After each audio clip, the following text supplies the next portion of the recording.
O Espírito Santo de Deus constrangerá o nosso coração.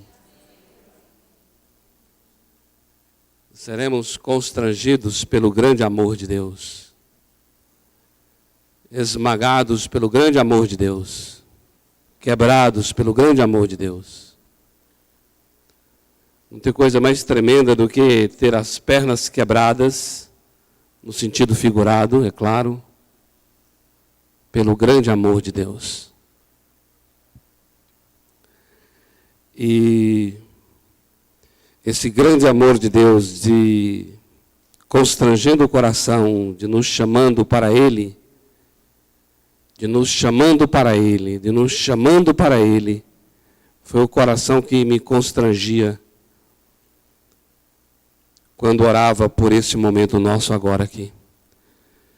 Para estar aqui compartilhando essa palavra do Senhor, o coração ficou profundamente constrangido, esse grande amor do Senhor. Eu queria que nós abríssemos a palavra de Deus para nos embasar. Na verdade, nós temos esse costume, né?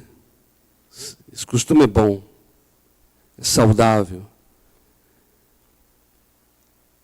Tomar o texto bíblico para a nossa base.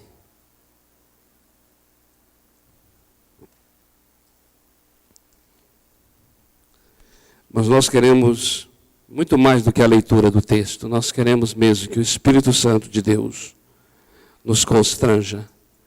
O Espírito Santo de Deus nos convença. O nosso coração se volte inteiramente, como foi dito aqui, derretido para Deus. Evangelho de Lucas, capítulo 10, versículos 38 a 42.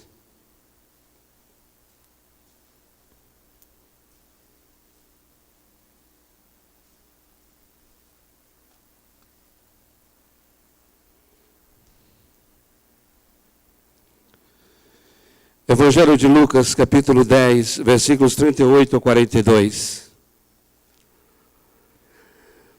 Ora, quando iam de caminho, entrou Jesus numa aldeia. E certa mulher, por nome Marta, o recebeu em sua casa. Tinha esta uma irmã chamada Maria, a qual, sentando-se aos pés do Senhor, ouvia a sua palavra. Marta, porém, andava preocupada com muito serviço. E aproximando-se, disse: Senhor, não se te dá que minha irmã me tenha deixado a servir sozinha? Dize-lhe, pois, que me ajude. Respondeu-lhe o Senhor: Marta, Marta, estás ansiosa e perturbada com muitas coisas. Entretanto, poucas são necessárias, ou mesmo uma só. E Maria escolheu a boa parte, a qual não lhe será tirada. Amém. Glória a Deus. Amados,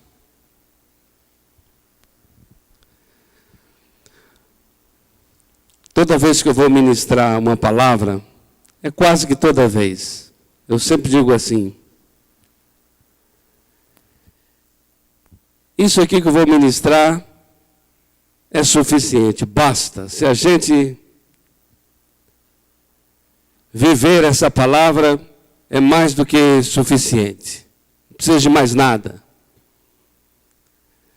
Aí depois aparece um outro tema maravilhoso, extremamente oportuno e necessário. Eu digo assim: amados irmãos, essa palavra aqui, olha, não preciso ministrar mais nada. Se você viver essa palavra, é suficiente, basta. E aí eu vou, a cada palavra, sempre classificando a palavra como sendo a única, a que não precisa de mais nada. E sempre está aparecendo uma outra que precisa. Uma outra que também é importante. Uma outra que também é muito interessante. Mas eu quero dizer uma coisa a vocês nessa noite. Uma coisa só é necessária. Isso aqui, hoje eu vou falar com muita convicção, que uma coisa só é necessária, porque não foram palavras minhas.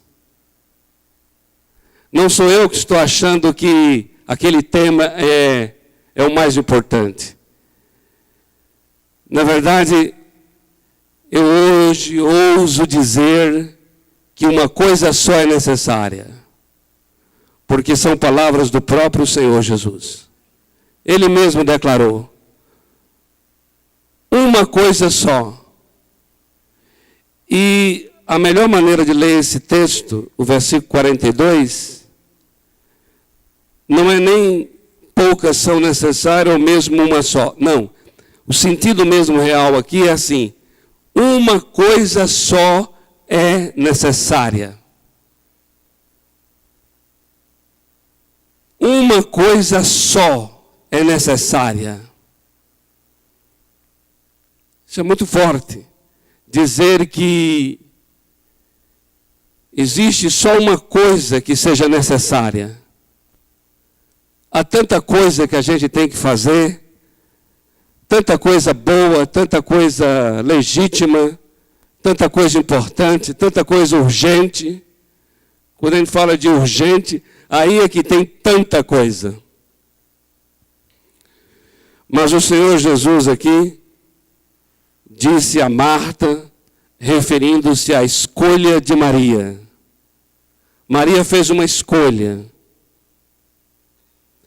E quando Marta censura Maria de estar ali parada aos pés do Senhor e não ajudá-la, porque ela estava de fato precisando de ajuda, era necessário que Maria ajudasse Marta, mas naquele momento ali o Senhor Jesus declara algo que é poderoso,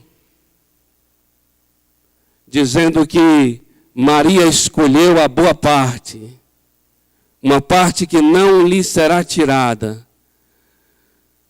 e que esta parte que ela escolheu é a única coisa necessária. Uma só é necessária. Uma coisa só é necessária.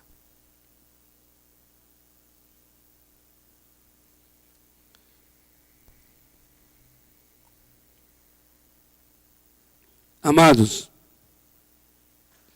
os profetas, eles foram levantados pelo próprio Deus para serem os intérpretes de Deus diante dos homens. Os profetas foram levantados pelo próprio Deus para serem o canal do coração do Senhor. A voz profética em Israel era aquela voz que trazia exatamente o que estava no coração de Deus. Deus queria ser conhecido. O profeta não falava por si. Existiam os falsos profetas que falavam por si, mas os profetas do Senhor não falavam por si. Eles falavam por Deus. O próprio Deus havia levantado os profetas. Se o próprio Deus havia levantado, é um grande sinal de que Deus queria ser conhecido do povo. Ele queria se revelar ao povo. Pela palavra dos profetas, pelo ministério profético, você vai perceber que é Deus dizendo ao povo a respeito dele mesmo, a respeito do próprio Deus. Quando você dá ouvido à voz dos profetas, você começa a observar que o chamado dos profetas, a palavra, era na verdade o chamado do Senhor Deus, era a palavra do Senhor Deus. E existe uma palavra muito marcante e muito comum na boca dos profetas, que era um chamado para que o povo voltasse para Deus.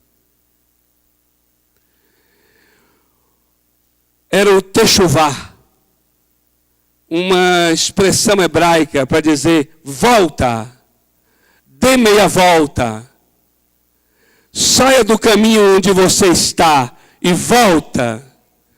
Volta para o teu Deus, volta para Deus. A palavra dos profetas. E se as palavras dos profetas era, de fato, na verdade, a voz do próprio Deus, era o Senhor chamando. Deus sabia a razão pela qual Ele estava dizendo ao povo: volta, volta para mim.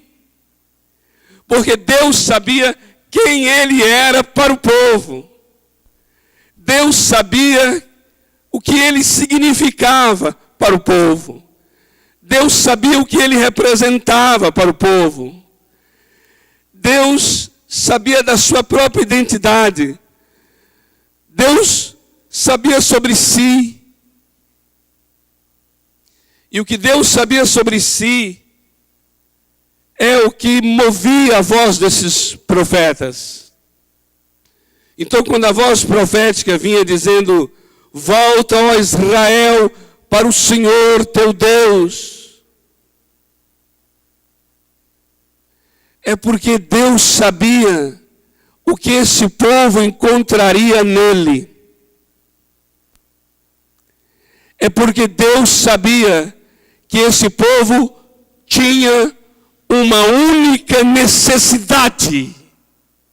Uma única, que era a necessidade dele. Dele mesmo. Deus sabia disso. Amados, não dá para explicar isso não sendo Deus. A gente fala aqui, prega, mas somente se nós tivéssemos uma revelação de Deus, de quem Ele é, nós com certeza entenderíamos profundamente a voz desses profetas, a insistência desses profetas, a perseverança desses profetas. Entenderíamos, com certeza. Porque Deus sabia o que esse povo de fato precisava. Deus sabia de quem esse povo, na verdade, tinha fome, tinha sede. E aí nós começamos a observar uma coisa tremenda. Tremenda no relacionamento de Deus com Israel. Uma coisa tremenda. A coisa tremenda é assim: tudo aquilo que Deus providenciou para Israel, presta atenção nisso aqui, tudo que Deus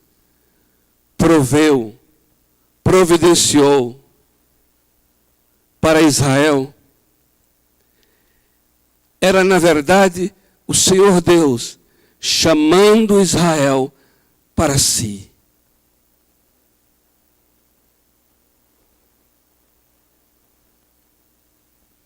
Deus estava chamando Israel para Ele mesmo. Deixe-me dar uns exemplos aqui para os irmãos entenderem melhor. Quando Deus disse assim: sai dessa terra, e eu te darei uma terra. Eu te darei uma herança, terra da promessa. E o povo saiu em busca de uma terra. Deus fez o povo sair da própria terra da promessa.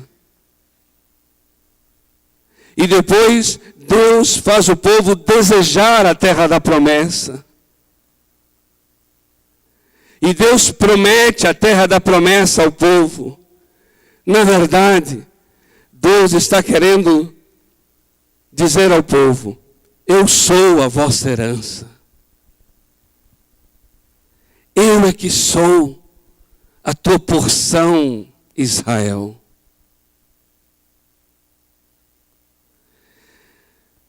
No Salmo 16, versículo 5, é um dos textos da Bíblia que fala isso, dizendo: o Senhor é a herança do seu povo.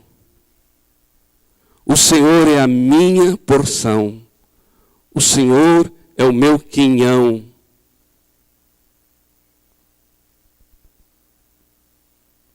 Quando foram distribuídas as terras e divididas, quando chegaram na terra da promessa e foi dividido, cada tribo ficou com uma parte. Teve uma tribo em especial, a tribo de Levi, que não ficou com nenhuma parte de terra física. E aí o Senhor disse assim: é porque para Levi eu sou a terra. Eu serei a herança e a porção de Levi. E Levi é a tribo onde tinham os sacerdotes. E o Senhor diz que nós somos uma nação de sacerdotes. Quando o povo vai então em direção a essa terra para tomá-la, na verdade o Senhor chama essa terra de terra do descanso. E ele diz: porque esse povo foi desobediente, não entrarão no meu descanso.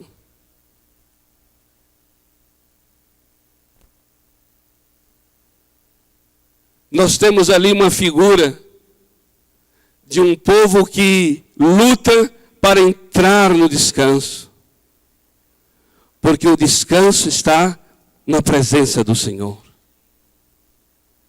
O Senhor é a porção do seu povo. Quando Deus estabelece uma cidade para esse povo, Ele vai revelar no Salmo 18, versículo 2, que Ele é a cidadela do seu povo. Ele é a fortaleza do seu povo. Ele é a rocha do seu povo. Ele é o rochedo do seu povo. Tudo aquilo que Deus está dizendo que é, foi exatamente a mesma coisa que Ele providenciou para o povo.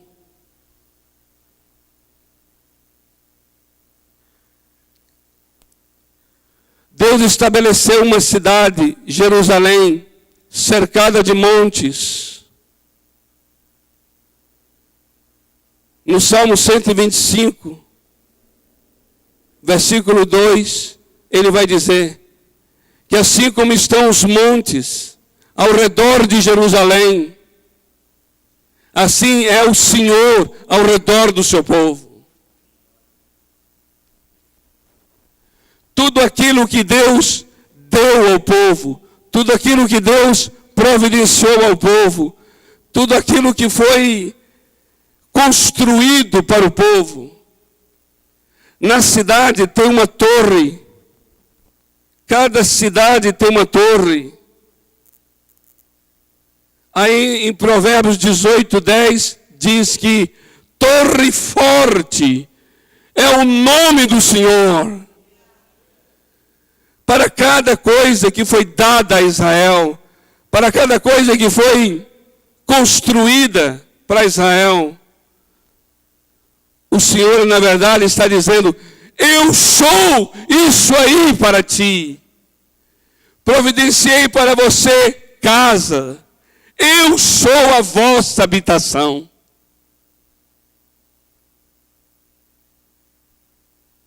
Em Deuteronômio 8:3, o Senhor diz: fiz vocês ter fome, passar fome, para que vocês pudessem ser sustentados por um maná que desce do céu. Mas eu fiz vocês ter fome, Eu fiz vocês serem sustentados por esse maná, justamente para que vocês pudessem saber que vocês não vivem deste pão que providenciei, mas vocês vivem de toda a palavra que sai da minha boca. Aleluia. Amém? Amados, hoje foi lido um salmo aqui, quando começou, o apóstolo Alex leu, o 27, que tem declarações maravilhosas a respeito do Senhor. O Senhor é a minha fortaleza, o Senhor é a minha luz, o Senhor é o meu refúgio, o Senhor é a minha força. A quem temerei? O Senhor é. Queridos, cada obra providenciada por Deus em favor de Israel era, na verdade, Deus chamando Israel para Ele mesmo. Deus estava dizendo, eu sou isso.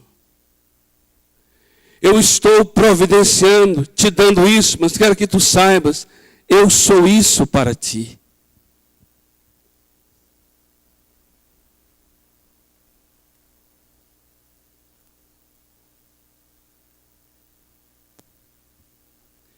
Amados, se Ele é tudo que Ele diz ser, uma coisa só é necessária.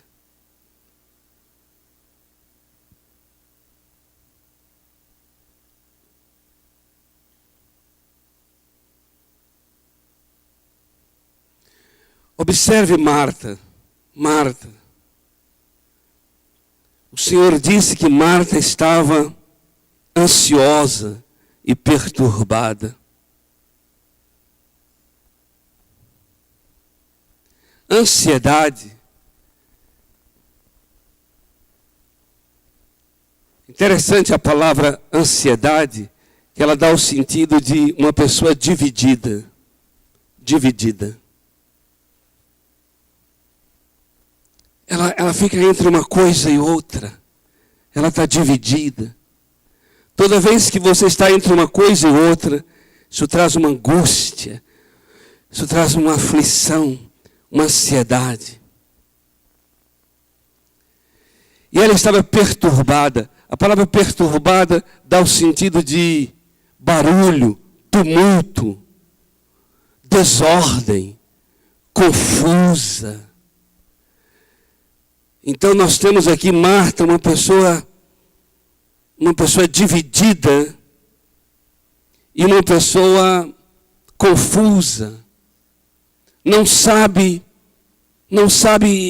a quem realmente deve se envolver, não sabe em que realmente deve priorizar. Amados, vivemos debaixo de uma coisa muito séria nessa cidade de São Paulo, onde as pessoas a característica mais forte, né? Quando a gente ouve as pessoas falarem, é a respeito dessas duas marcas aqui. Pessoas ansiosas e pessoas perturbadas, no sentido de divididas e emaranhadas. São muitas coisas. Coisas externas, mas são muitas coisas internas.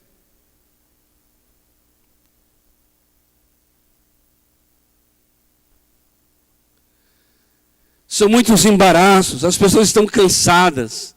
Quando digo cansadas, não é só fisicamente, não é só devido ao corre-corre, que é uma característica, mas é mais do que isso, é uma questão espiritual. As pessoas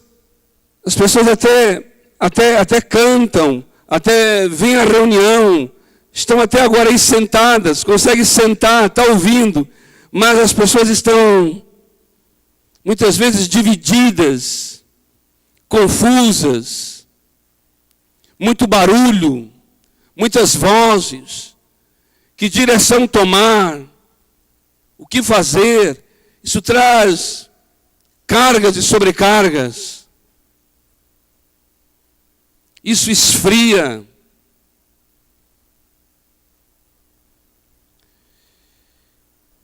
E aí quando o Senhor chegou para ela e falou assim: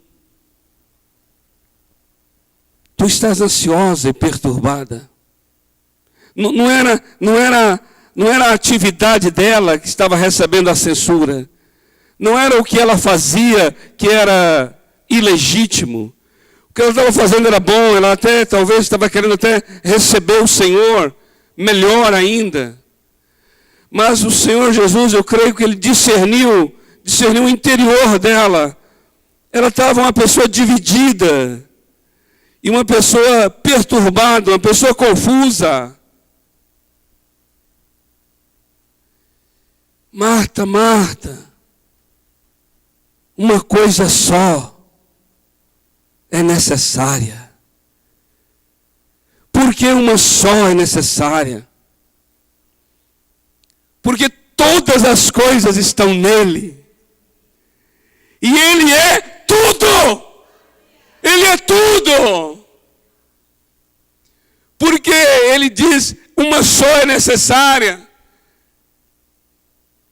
Porque você está diante daquele que reúne nele tudo, converge nele tudo. Se nós tomássemos aqui agora os nomes do Senhor, só os nomes pelos quais Ele é conhecido. Ele é Yahvé Rafá, aquele que nos sara. Ele é.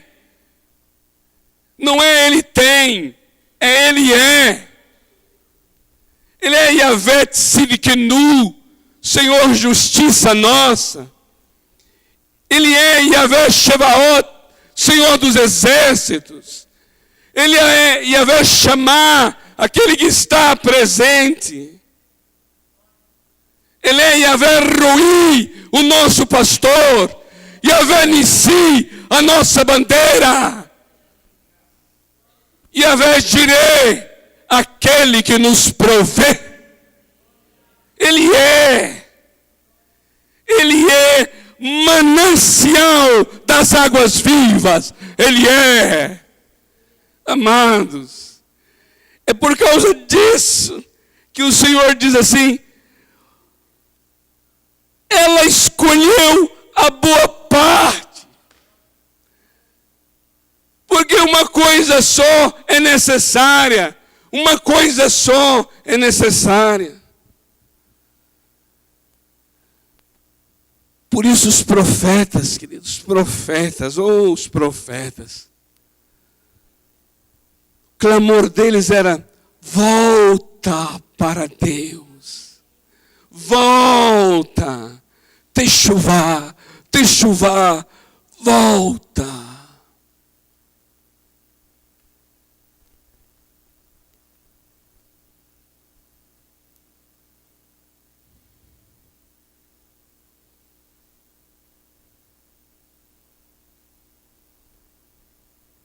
Oh, aleluia. Amados, eu não vou dizer aqui que aquilo aconteceu por causa daquilo, mas vou aproveitar a situação para mostrar que existe uma verdade, você vai entender. Quando você abre o Evangelho de João, capítulo 11, entenda bem isso. Talvez você não entendeu bem a frase que acabei de falar, mas você vai entender agora. Você vê que o Senhor Jesus amava essa família que tinha Lázaro, Marta e Maria.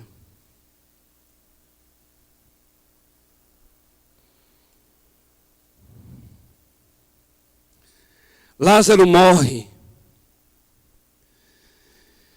Elas haviam mandado chamar o Senhor Jesus enquanto Lázaro estava doente. Jesus não veio. Lázaro morre. Depois de 4 dias que Lázaro está sepultado, Jesus se apresenta. quando Jesus se apresenta, a Bíblia destaca a reação de Marta.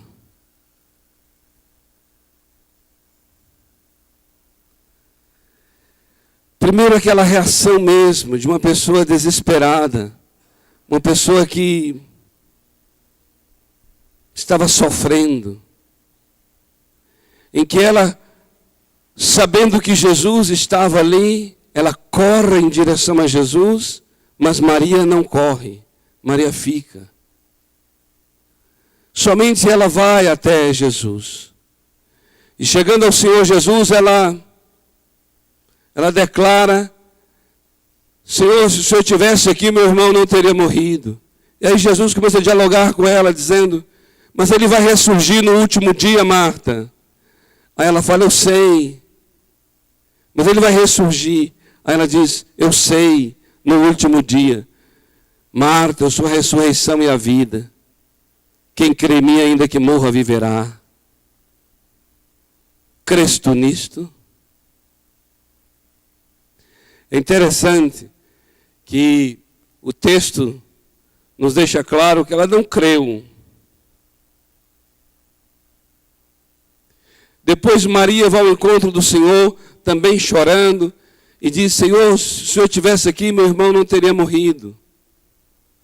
E aí Jesus fica sentido por aquela cena, vai até o sepulcro para ressuscitar Lázaro, manda que tire a pedra. A Marta logo se pronuncia dizendo: Senhor, mas ele já está sepultado há 4 dias, ele já cheira mal. Aí Jesus volta e diz: mas eu não te disse que se tu creres, tu verás a glória? Queridos, agora eu vou repetir a frase que falei no início, que você vai entender agora. Não é que uma coisa eu estou colocando que está determinando outra. Mas há algo muito verdadeiro aqui. E o que é verdadeiro? O que é verdadeiro é, amados, nós não temos que nos preparar para momentos difíceis. Nós não temos que nos preparar, porque nunca saberemos, na verdade, quando esses momentos ocorrerão.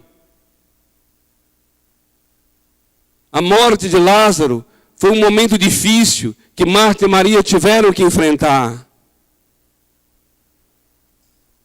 Mas uma coisa é certa, amados, é muito diferente.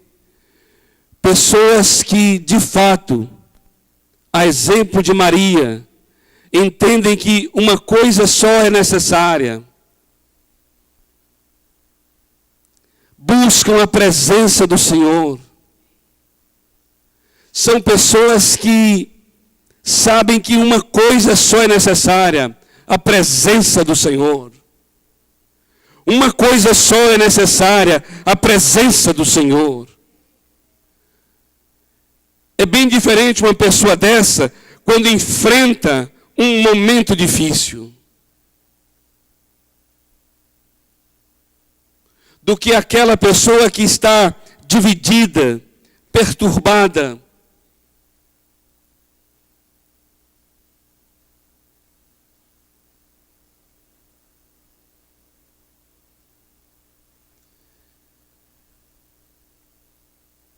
São maneiras totalmente distintas de enfrentarmos uma situação.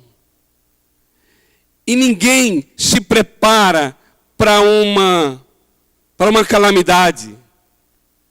Ninguém se prepara para uma morte de alguém. Ninguém se prepara para um desemprego. Ninguém se prepara para uma doença ou qualquer coisa parecida. A questão é: não significa absolutamente nada estar ou não preparado para aquilo que eu vou enfrentar. Porque o que importa não é a circunstância que eu vou enfrentar. A questão não é eu me preparar ou não para um momento difícil. Porque o meu foco não é o momento difícil, não são os tempos difíceis. O meu foco é a presença do Senhor. O meu foco é a presença do Senhor. O meu alvo é a presença do Senhor. A minha fome é a presença do Senhor. A minha sede é a presença do Senhor. Eu quero me voltar para Ele. Eu quero me voltar para Ele. Eu quero me voltar para Ele. E a exemplo de uma árvore plantada junto às águas, cujas raízes bebem dos ribeiros, constantemente me voltar para Ele. Quando vier o sol, o tempo de fadiga, quando vier a aflição, quando vier a situação difícil, as folhas permanecerão verdes, haverá fruto na estação própria, porque eu não quero me preparar para isso ou para aquilo, eu quero estar buscando a sua presença, é a sua presença.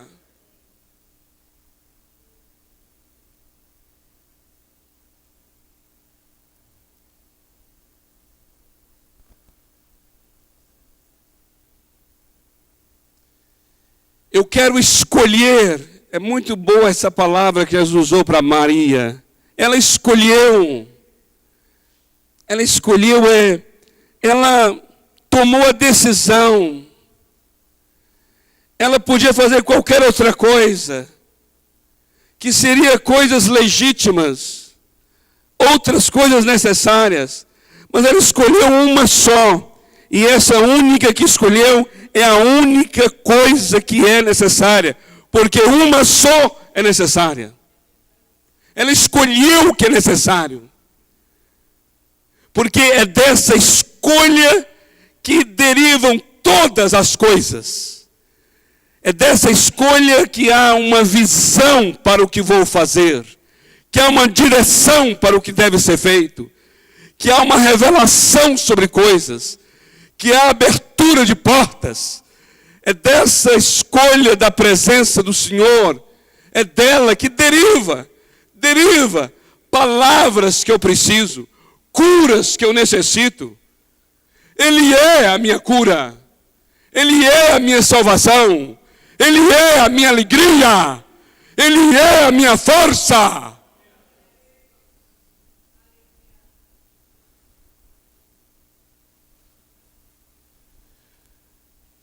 Amados, não podemos substituir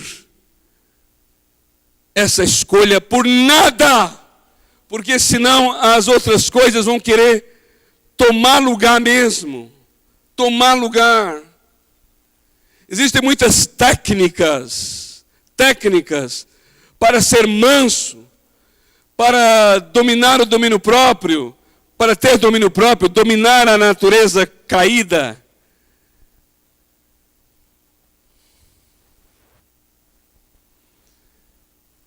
O Senhor é a nossa mansidão. Ele é o nosso domínio próprio. Ele é a nossa bondade. Ele é a nossa benignidade. Ele é a nossa longanimidade. Ele é a nossa fé. Ele é o nosso amor. Ele é a nossa redenção. Ele é a nossa santificação. Ele é. Ele se tornou, Cristo Jesus se tornou para nós todas essas coisas. Conforme 1 Coríntios 1,30. Meu Deus do céu. Ficaríamos aqui falando muito a respeito do que Ele é. E é falando do que Ele é que a gente entende essa declaração. Uma coisa só é necessária. E ela escolheu usou da sua liberdade, tomou a decisão, escolheu. Foi ela quem escolheu. Oh,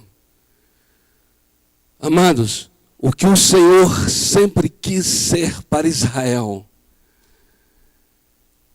eu ouso dizer que Israel nunca experimentou.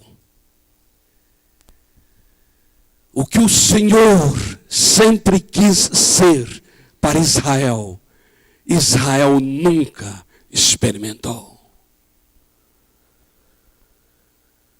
Porque Israel ficava com o que o Senhor fazia por ele, mas nunca entendeu na terra da promessa que ele, o Senhor, é que é a terra prometida. Israel não entendeu isso. Tem uma declaração do Senhor para Israel que eu queria trazer para vocês, para nós aqui, que está em Oséias capítulo 14. Eu faço questão que a gente leia.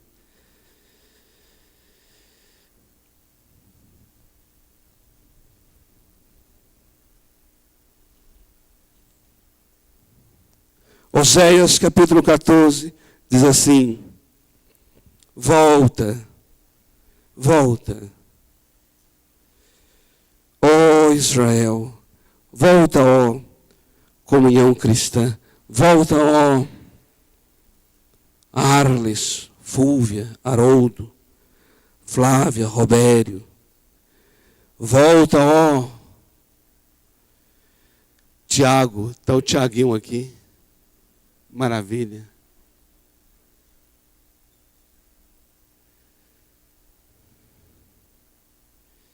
Para o Senhor teu Deus, porque pela tua iniquidade tens caído. Tomai convosco palavras e voltai para o Senhor. Dizei-lhe, tira toda a iniquidade e aceita o que é bom. E ofereceremos como novilhos os sacrifícios dos nossos lábios. Não nos salvará a Assíria. Não iremos montados em cavalos. E a obra das nossas mãos, já não diremos, tu és nosso Deus. Porque em ti o órfão acha a misericórdia. Eu sararei a sua apostasia. Eu voluntariamente os amarei, porque minha ira se apartou deles. Eu serei para Israel como orvalho. Ele florescerá como lírio, lançará suas raízes como Líbano. Estender-se-ão as suas vergônteas, e a sua formosura será como a da oliveira, a sua fragrância como a do Líbano. Voltarão os que habitam a tua sombra, reverdecerão como trigo e florescerão como a vide. O seu renome será como do vinho do Líbano. Ó Efraim, que tenho eu com os ídolos? Sou eu que respondo. Sou eu que cuido de ti. Eu sou como a faia verde, e de mim é achado o teu fruto. Amém? Vamos orar?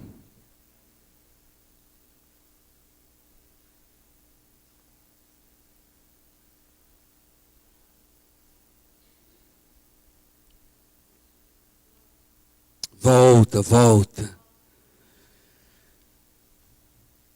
Volta, volta. Volta à igreja. Volta, ó jovens. Volta, ó famílias.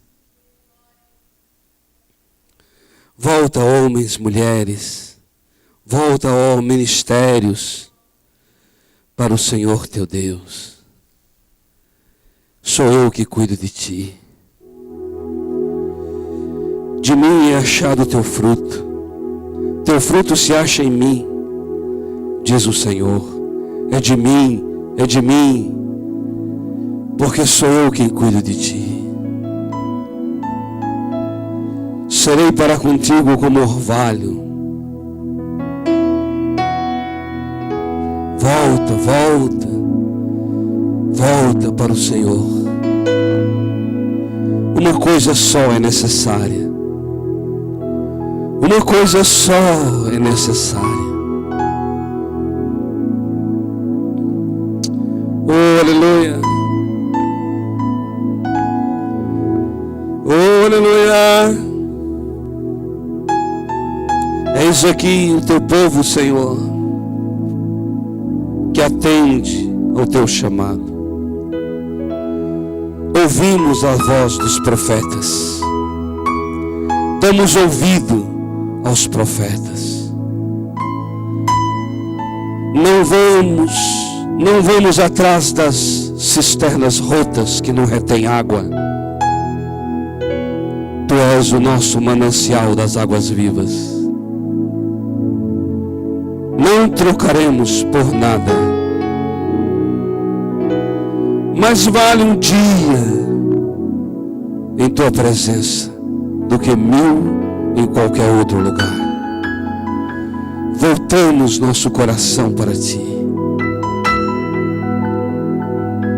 Eu volto meu coração para ti.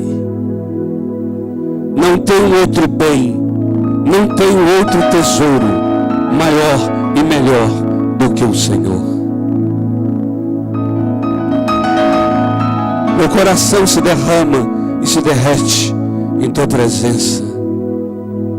Volto para ti. Não tenho outro tesouro. Tu és o tesouro desta casa. Tu és a herança desta casa. Tu és a terra da promessa. Tu és o lugar do descanso desta casa. Tu és a fortaleza desta casa, a paz. Tu és o shalom desta casa. Tu és a força desta casa. Tu és a nossa alegria. Tu és o nosso rochedo. Tu és o nosso escudo. Tu és a nossa habitação. Tu és o nosso esconderijo. Tu és a nossa fortaleza. Tu és a nossa cidade forte, a nossa torre forte, és tu, Senhor. Voltamos para ti, voltamos para ti, voltamos para ti. Voltamos para ti. Queremos rasgar não as nossas vestes, mas o nosso coração em tua presença. Queremos rasgar o nosso coração em tua presença. Nada mais é necessário. Tu és a nossa maior necessidade. Tua presença é o que mais necessita esta casa. Tua presença é o que mais necessita cada lar, cada casa, cada família deste lugar.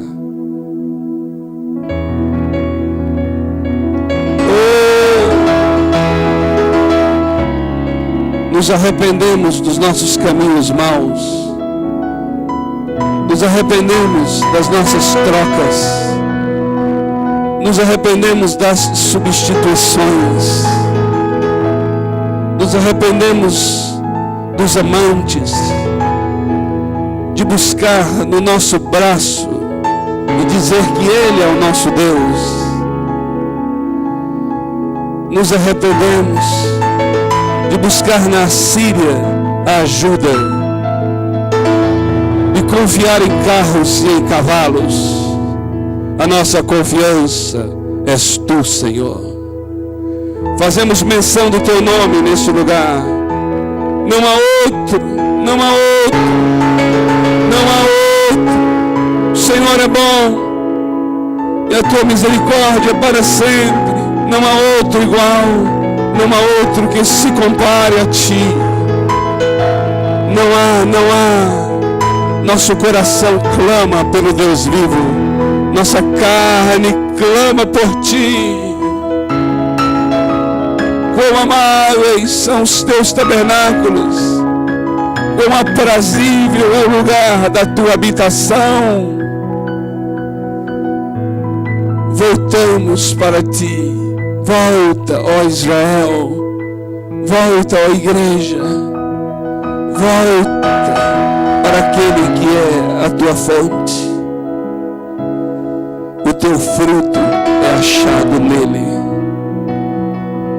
O teu fruto é achado nele. Sou eu quem cuido de ti. é de mim que é achado o teu fruto.